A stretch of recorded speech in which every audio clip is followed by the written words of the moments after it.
Bismillahirrahmanirrahim. Jadi memang kalau tuhon itu benar-benar terjadi, yang diawali sebelumnya dari dua hal yang kuat sekali nanti akan terjadi, yaitu salah satunya adalah bunuh-bunuhan antar kaum pada saat bulan Dzulhijjah. Itu berarti insya Allah pada saat bulan haji. Kemudian yang kedua adalah gempa di Mekah. Itu tanda-tanda. Itu tanda ya sebelum terjadinya tuhon, itu tanda-tandanya insya Allah itu. Cuma mana yang duluan wallahu a'lam ya, nggak tahu ya. Cuma itu tanda yang kuat sekali itu. Kemudian tanda-tanda yang sebenarnya sudah kuat tapi tidak sekuat dua tanda itu, yaitu air di danau di Tiberias. Dan danau Tiberias itu udah mengering.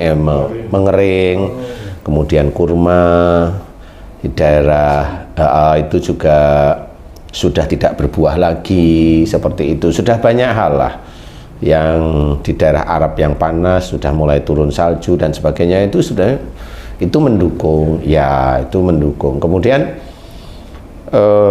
nanti pada saat duhon itu akan dihilangkan sebagian air, sepertiga hewan ternak, sepertiga tanaman. Itu memang benar karena memang panasnya bumi. Kemudian bagaimana cara mensikapi, karena pada saat tersebut itu listrik itu sudah tidak mampu digunakan karena asteroid itu insya Allah berhubungan dengan medan magnet yang kuat sekali, sehingga turbin itu tidak akan bisa jalan, besi ketemu besi itu nempel, jadi nggak bisa digerakkan. Dan itu semua yang berbau mekanik atau listrik itu tidak berfungsi ya. Nah, bagaimana cara makan? Cara makan ya logika aja normal, ya makan ada nasi, kemudian dimasak, dimakan, ada lauk. Nah, makan pakai lauk, kalau nggak ada nasi pakai garam. Kalau pada waktu itu garamnya udah nggak bisa ya ke air laut. Nggak taunya kita itu ada di gunung, ya nggak bisa kan gitu ya. Logika aja lah ya. Caranya bagaimana ya, coba kalau memang sudah deket-deket ya punyalah lahan kan gitu ya. Punya lahan yang bisa diairi, siapkan bibit tanaman, pangan, kemudian siapkan hewan ternak. Tapi kalau hewan ternak itu nanti dimatikan oleh Allah Ta'ala, iya, tapi kan ya berdoa mudah-mudahan tidak dimatikan. Amin, gitu amin. Kan harus ada doa juga. Benar-benar. Karena itu tetap menuju untuk menjalankan ikhtiar Allah sebenarnya ya. Jangan berputus asa dulu. Itu kan ceritanya seperti itu. Cerita seperti itu yang bagaimana bisa aja air itu dikeringkan bagi daerah yang jauh dari mata air. Seperti itu. Jadi kemudian karena airnya kurang di daerah yang jauh dari mata air, berarti hewan ternak itu jarang minum. Nah, kalau udah jarang minum ya pasti banyak yang mati. Tanaman juga sama seperti itu gitu. Jadi logika dari sunatullah itu. Jadi kalau memang mau makan ya harus pakai makanan biasa. Sunatullah tetap harus kita kerjakan. Makan yang benar-benar ya ada makanan. Jangan terus baca ini terus nggak lapar, kenyang 40 hari atau loh. Jangan ngomongin itu dulu, kerjain dulu kan gitu ya. Kerjain dulu 40 hari tidak makan dengan seperti itu, doa seperti itu. Coba kerjain dulu. Latihan gitu ya Pak? Iya, latihan lah. Nanti kalau 40 hari atau 41 hari itu goal ya boleh diceritain. Tapi tidak semua orang bisa nanti, ya kan? Jadi harus dibuktiin dulu. Jadi cobalah yang logis. Yang logis dari kenyataan itu seperti itu. Jadi kalau memang dari doa itu bisa menghilangkan lapar dan dahaga, kenyang terus, enak, malah seperti orang yang tidur di kasur busa yang harganya 250 juta mamanya ya saya kan nggak tahu, jadi kayaknya enak gitu ya terserah. Seperti itu ya jangan, karena itu buktiin dulu. Kalau saya gitu, buktiin dulu, jangan ngomong dulu deh gitu. Buktiin dulu. Kalau kamu sudah buktiin, beberapa orang dari mamanya 25 orang itu sudah buktiin dan benar-benar berhasil, ya boleh silahkan. Terus kalau bayi itu kan belum bisa menghafal. Lah iya itu makanya orang dewasa itu buktiin dulu. Nanti kalau udah terbukti 40 hari, anak SMP. Setelah anak SMP, baru nanti anak yang TK. Gitu, buktiin dulu. Latihan menghadapi dukhon dengan membaca. Kan? Itu ya, buktiin dulu. Jangan asal ngomong. Kalau asal ngomong, malu nanti kita itu kalau nggak terbukti. Sudah nggak terbukti, malu di hadapan orang, dosa lagi di hadapan Allah lah, kan resiko itu nanti di akhirat. Katanya kita mau masuk surga, tetapi tidak diperhitungkan. Gimana kalau kita ngomong itu nggak taunya malah menipu, seperti itu. Kalau mamanya si Nabi ini itu pernah doa itulah, karena memang itu kan Nabi, tidak sama dengan kita.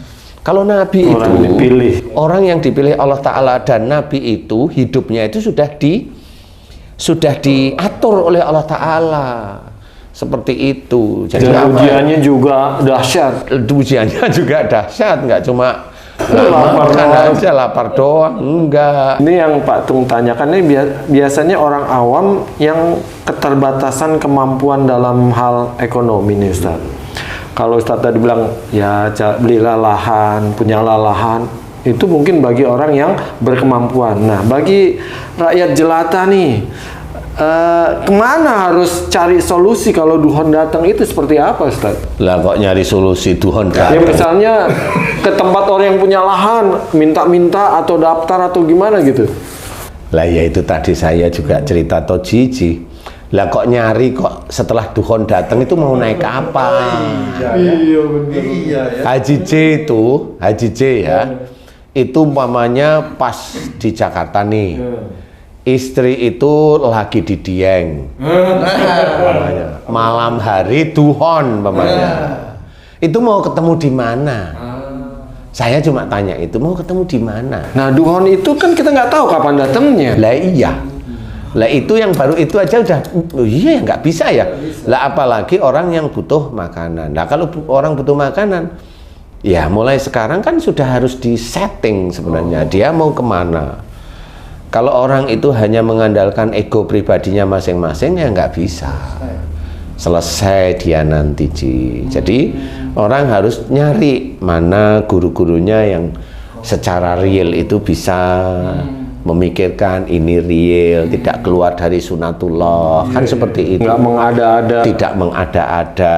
Nggak bagaimana nanti. Nggak, betul-betul disiapkan semua. Nah, jadi nggak bisa kita mengada-ada, itu nggak bisa. Pakai pikiran kita yang begitu. Karena Allah mengajarkan, Rasul juga nggak aneh-aneh kok. Makan juga makan, walaupun sedikit, iya beliau tetap makan, kan seperti itu. Kalau makan itu bisa pagi, mamanya bubur, sore atau siang atau sore itu cuma gado-gado dikit, ya udah makan. Malam enggak apa-apa, itu hidup alhamdulillah kan gitu. Iya betul Pak. Nggak perlu harus 3 kali, kata dokter 3 kali, kan dokter yang bilang. Betul juga itu. Kalau kita muslim itu makan kalau kita pas lagi lapar, kan gitu. Dan makanya juga nggak perlu banyak-banyak. Jadi memang untuk mempersiapkan itu sulit. Duhon itu saya cerita sulit. Tidak segampang orang bercerita. Enggak, duhon itu betul-betul sulit. Nggak bisa sendiri-sendiri ya berarti? Nggak bisa sendiri-sendiri. Menghadapi itu nggak bisa sendiri-sendiri. Sekarang gini aja, oke. Haji J, kamu Tung, Eko, kamu pura-pura nggak kenal lah ya. Satu-satu ini temu. Kemudian kamu punya 1 hektar lahan atau berapa bau mamanya. Pak Haji J sama, kamu sama. Yang mau ngerjain tanahmu itu siapa? Saya tanya. Lah iya. Lo gitu kok mau doa bacain surat ini terus tumbuh padi gitu, lo senteng nanti. Nggak bisa seperti itu, kita bukan nabi. Kita bukan Maryam yang hanya cuma berdoa kepada Allah Ta'ala ditatengin beneran. Bukan, kita manusia biasa sebenarnya. Nah, itu harus mikir. Kamu punya lahan, sudah punya, mau 10 hektar punya. Yang mau ngerjain waktu duhon itu traktor nggak bisa ngerjain pakai apa, cangkul nggak ada, mau apa coba? Lahan itu sudah ada. Mau ngomong apa sekarang? Kan harus pakai ini. Oke, kamu padi ada, lahan ada, bibit padinya ada belum? Lupa, belum beli. Lah kan bubar. Terus gimana itu? Lah ya jangan terus gimana? Wah ini mikir ya. Saya sendiri juga mikir. Jangan tanya terus gimana. Loh ya gimana Ji? Tanah aja Sebelumnya kita udah tahu dari Ustadz harus nabung, harus nabung. Kira-kira besok atau lusa mau duhon gitu, Pak Ustadz? Akan udah ada ceritanya tadi. Kalau ada di tanda-tandanya kan sudah jelas. Artinya disiarkan gitu atau kita lihat dari mana Nah, itu lihat dari TV jelas ada. Itu TV. nanti dimunculkan di televisi. TV-nya mati. Betul. Setelah Tuhan mati. Tapi kalau itu saja sudah pada turun, kelihatan salju. Tanda-tandanya udah ada. Terus nyari orang untuk apa tadi nanam-nanam itu di mana nyarinya itu Pak Ustadz? Di sini. Kan orang juga lagi lemah lunglai juga karena ada kena. Nanemin jangan pas saat duhon. Jadi sebenarnya harus di situ ada seseorang yang betul-betul bisa memimpin, bisa memandu, bisa mengarahkan, bisa memang benar-benar berani berperang. Di situ titik-titik itu harus ada. Siapa orangnya wallahu a'lam. Siapa yang saat ini kelihatan seperti singa boleh, galak namanya. Kan besok Tuhan kan perang sama Dajjal, anak buah Dajjal. Silahkan cari yang galak. Yang galak juga butuh makan. Kan gitu. Ada kelemahannya berarti. Iya itu. Makanan. Iya. Galak teriak baru 15 menit lapar ya kan. Jadi enggak. Berarti malahan mungkin dari sekarang yang kita mesti atur itu pola makan dan jenis bahan makanan yang nanti bisa hidup pada saat duhon, kira-kira gitu ya Pak Ustadz? Bisa. Kalau kamu umpamanya kamu nggak doyan ikan darat, kornet Pak Ustadz suka. Ikan sungai. Saya nggak pernah mau nawarin kamu begitu. Kamu hidup aja di hutan sana. Kan kornet di kaleng itu kan bisa sampai 1,5 tahun. Ya terserah, kalau itu uangmu sendiri ya terserah. Sekarang jangan bikin kornet. Kamu itu ngomong kornet itu memang yang di mana itu di pabrik, di Indomaret, di Alfamaret itu nggak dijarah sama orang. Jadi gini, kamu sukanya ikan laut. Oke, jawab ya, benar apa enggak? Ya. Oke, berarti kalau ikan laut besok kamu harus mancing, harus punya jala. Sendiri Pak Ustadz? Lah nggak tahu kamu mau sama siapa? Nggak bisa. Kamu mancing di laut itu ada musim-musim ikan dan musim ikan itu musiman. Pasti ya. Pertanyaannya kamu naik kapalmu itu pakai apa? Itu oke lah, itu bisa ke laut. Kan ada musiman. Musim ikan dan musim tidak ikan. Nah, kamu harus belajar musim ikan dan tidak ikan mulai sekarang itu harus belajar. Ngelihat ke laut, lihat bintang, lihat ini, sampai sekarang alat-alat itu harus kamu pelajari kalau kamu mau ikan laut. Nah, cuma bedanya kalau kamu makan ikan laut, kamu mau nanam bahan makanan pokok itu di mana kalau di laut? Berarti harus sudah mulai dicoret sudah ada list itu yang Itu harus divisi. Ya. Jangan terus yuk kita doa laut sama ini dideketin biar nanti kerja di laut gampang, nanam gampang. Pakai inilah. Jangan asal ngomong kan gitu. Makan ayam Pak Ustadz? Daging ayam. Lu nggak apa-apa kalau kamu hidup itu jaraknya 20 kilo kosong, 20 kilo kosong, 20 kilo kosong. Loh kalau kamu itu tetanggamu itu nggak punya makanan, emang ayammu nggak dikejar-kejar? Pakailah ini. Itu baru nanti ayam dan sebagainya. Nah, kalau ini sudah kumpul, orang ada yang bertanggung jawab, ada yang mengatur, ada. Ini kan semuanya kan nyaman. Direncanakan, harus mateng-mateng menurut kita, karena itu nanti yang berhak untuk menjadikan berhasil tidaknya kan Allah ya. Itu harus direncanakan matang, dan itu banyak orang yang Islam yang tidak paham, banyak yang tidak paham. Termasuk alat-alat kerja untuk transportasi di daerah itu kan juga mesti dari saat ini sudah mulai dirancang gitu Pak. Iya, makanya besok kalau udah deket-deket ya beli kuda lah. Memang harus mulai sekarang harus belajar seperti itu, tidak gegabah. Ya, ini udah mendekati. Oh gitu Pak Ustadz. Insya Allah lah, kurang lebihnya begitu. Apalagi ini persiapan mau duhon ya kurang lebihnya lah ya. Nanti juga pada saat duhon jangan nanam dulu karena hawa panas, belum bisa. Jadi istilahnya di dalam hadis ceritakan bahwa pada saat duhon itu 1 tahun itu harus punya bahan makanan itu yang insya Allah dalam waktu kurang lebih 1 tahun itu memang nggak bisa tandur, nggak bisa tanam, nggak bisa apa namanya, nggak bisa bercocok tanam. Apalagi kalau yang padi itu kan rentan kalau kena panas mati, apalagi kalau airnya nggak ada kan ya. Jadi harus ada persediaan logistik selama 1 tahun. Ya selama 1 tahun nggak taunya panasnya mundur kan ya mati akhirnya. Ya kok gimana? Makanya badanmu jangan gede-gede itu, makannya banyak itu kalau badan gede itu. Berarti banyak yang harus disiapkan ya Ustaz, lumbung-lumbung seperti begitu. Iya emang harus lumbung, gudang dan sebagainya. Besok traktor nggak ada harus pakai apa? Ya pakai garu, pakai Cangkul tetap. cangkul ya kan kecil-kecil ya garu. Ustaz, dalam menghadapi duhon ini, kan tadi kan ada berteman, cari teman yang ini karena banyak kalau dibilang kita mau berteman nanti gini-gini, itu ramalan, udah jadinya nggak percaya gitu kan. Jadi saya harus apa nih selain mencari teman yang kepemikiran gitu untuk menghadapi duhon dan lain-lain, saya harus gimana tuh Ustaz? Kalau teman sudah seperti itu cukup untuk bermuamalah biasa aja, berteman biasa saja, nggak usah digembar-gemborkan, biarkan saja. Ya cari teman yang betul-betul bisa meluruskan tauhid dulu, karena untuk tauhid itu tidak gampang sebenarnya.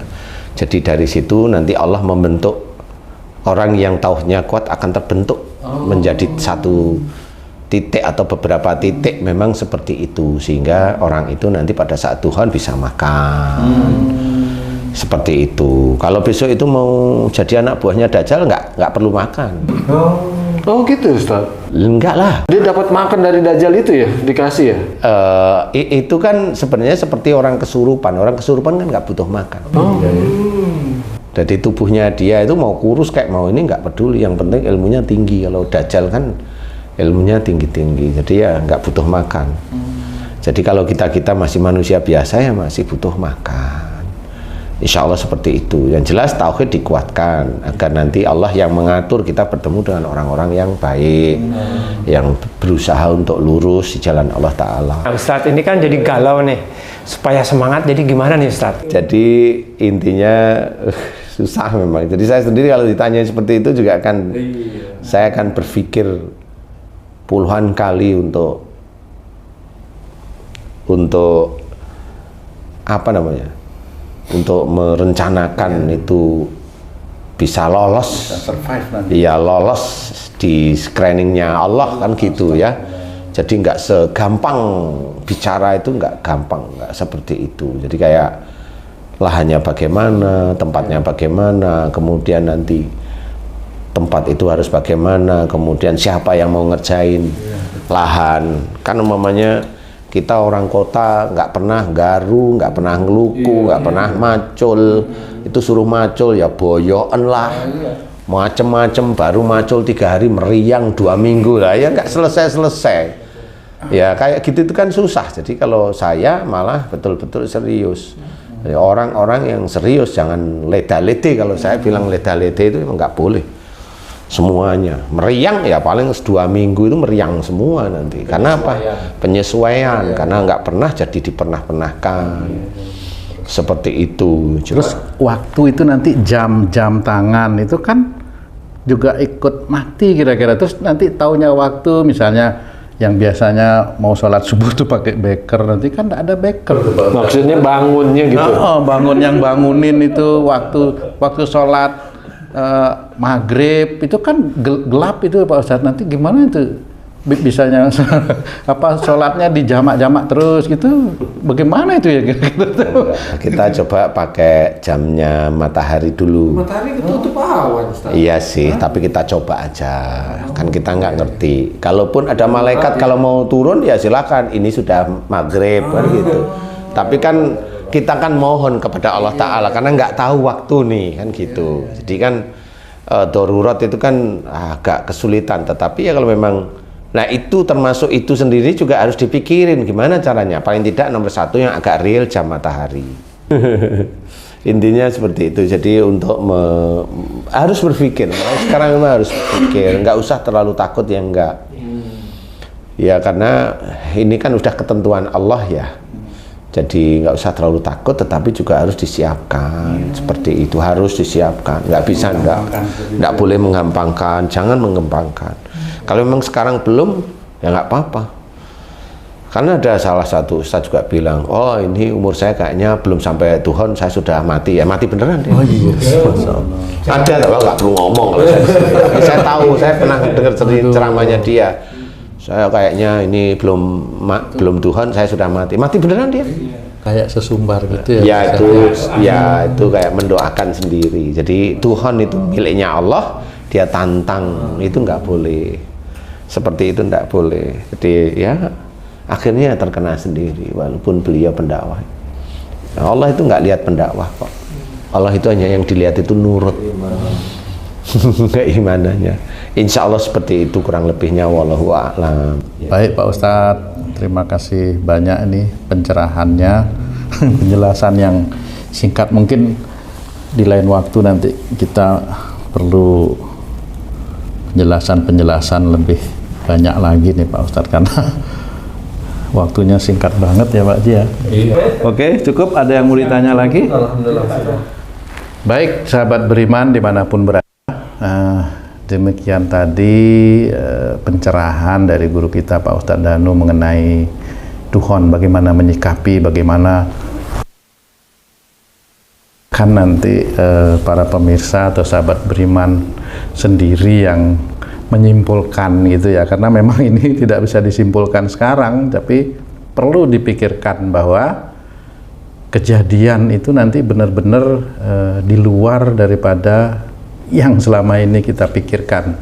Insya Allah seperti itu ya Pak Ustadz ya, tidak pernah terpikirkan kan itu nanti itu kejadian seperti itu Pak Ustadz ya. Memang nggak bisa, sama seperti surga itu indahnya nggak ada di dunia ya nggak bisa dipikirkan. Tapi caranya bagaimana, mulai sekarang kita harus belajar untuk lurus tauhidnya kan, seperti itu. Sama Tuhan itu juga kita nggak ngerti, saya sendiri juga nggak ngerti, saya belum pernah ngerasain Tuhan kan, seperti itu ya. Baik.